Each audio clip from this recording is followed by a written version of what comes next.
இலங்கை பூரா மிகப்பெரிய பேசு பொருள் என்னன்னு சொன்னா, முஸ்லிம்களுக்கு இந்த முறை ஹஜ்ஜி பெருநாளை முன்னிட்டு குர்பான் கொடுக்க ஏழுமா ஏழாதான்றது தான் இப்போ எல்லாருடையும் பேசு பொருளாக இருக்குது. இதுக்குரிய காரணம் என்னன்னு சொன்னா, மே 1ஆம் தேதி மற்றும் 2ஆம் தேதிகளில் தான் வெசாக் தினம் கொண்டாடப்பட இருந்தது.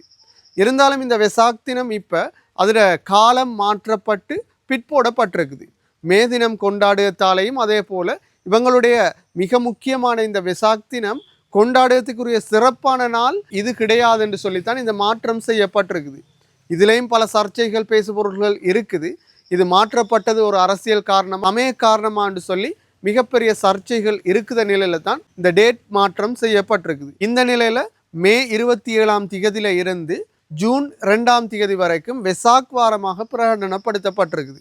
வெசாக் வாரத்தில் பொதுவாக இறைச்சிகள் அறுத்து, அதாவது மாடு ஆடுகள் அறுத்து பலியிட முடியாது. அதே போல் மதுபான சாலைகள் மூடப்படும். இது வழமையாக கடைபிடிக்கும் ஒரு நிகழ்வாக இருக்குது.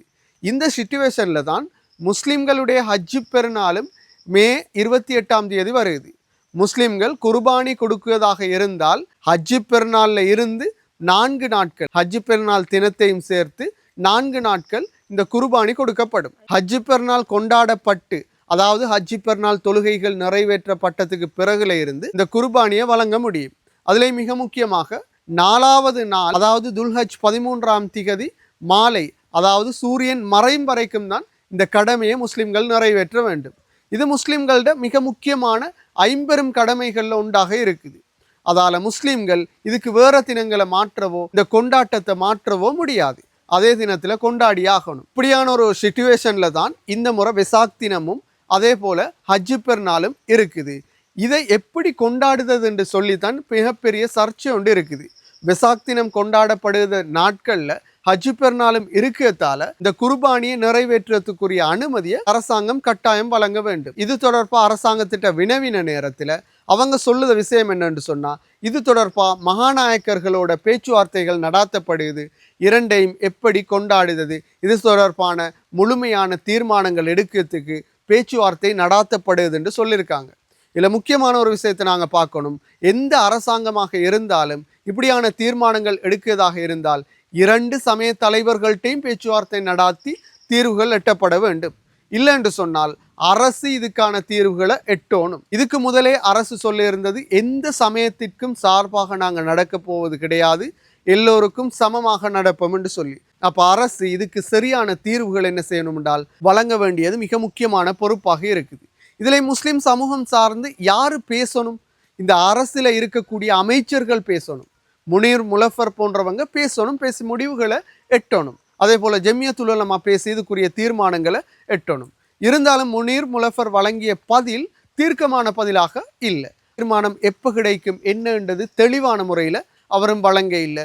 ஜம்மியத்துல் உலமா சபையும் இதுவரைக்கும் மௌனம் காக்குது ஒரு நிலை தான் இருக்குது.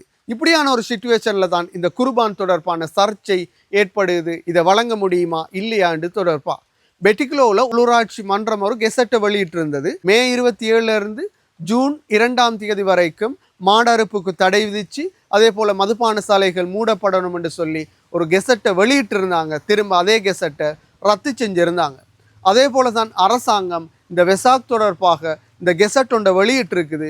ஆனால் இந்த கெசட்டில் தெளிவான எந்த கருத்தையும் கூற இல்லை.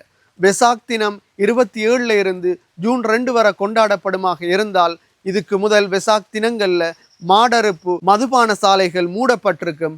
அந்த நிலையில் இந்த முறையும் இருக்குமான்ற பல கேள்விகளை எழுப்புது. எனவே இது தொடர்பாக அரசாங்கம் தெளிவான கெசட்டை வெளியிடணும். இந்த தெளிவான கெசட்டை வெளியிடுறதுக்காக அரசில் இருக்கக்கூடிய அமைச்சர்களும் உலமா சபையும் பேசி ஒழுங்கான தீர்மானங்களை எட்டணும். இல்லைன்னு சொன்னால் இது மீண்டும் மீண்டும் இலங்கையில் இனவாத செயற்பாடுகளாக அல்லது இனவாதத்தை தூண்டக்கூடிய செயற்பாடுகளாக மாற்றம் பெறுவதற்கான வாய்ப்புகள் இருக்குது.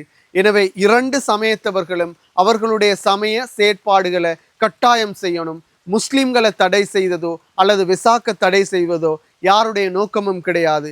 2 சமயத்தவர்களும் அவர்கள் பின்பற்றும் சமயங்களை தெளிவான முறையில் அவங்களோட கடமைகளை நிறைவேற்றணும். அதுக்குரிய ஏற்பாடுகளை இந்த அரசாங்கம் செஞ்சு தருமாக இருந்தால் இங்கே எந்த பிரச்சனையும் கிடையாது. சுமூகமான முறையில் தீர்வுகள் எட்டப்படும். எனவே எதிர்க்கட்சிகள் தொடர்ச்சியாக விமர்சித்து வர நிலையில் இதுக்கான தீர்மானங்களை ஆளும் கட்சி அரசு அதில் மிக முக்கியமாக ஜனாதிபதி தலையிட்டு உடனடியாக தீர்வுகளை வழங்குவார் என்ற நம்பிக்கை எல்லாருக்கும் இருக்குது. பொறுத்திருந்து பார்ப்போம் எப்படியான தீர்ப்புகள் எட்டப்பட போகுது, குர்பானி இந்த முறை நிறைவேற்ற முடியுமா இல்லையா என்பதை பொறுத்திருந்து பார்ப்போம். அதிகளவான வாய்ப்புகள் 2 சமய கடமைகளையும் சிறந்த முறையில் நிறைவேற்றத்துக்குத்தான் இருக்குது. எனவே 2 சமய கடமைகளையும் நிறைவேற்றும் வகையில் அரசு தீர்வுகளை எட்டணும் என்று சொல்லி அனைவரும் பொறுமையோட பொறுத்திருந்து பார்ப்போம்.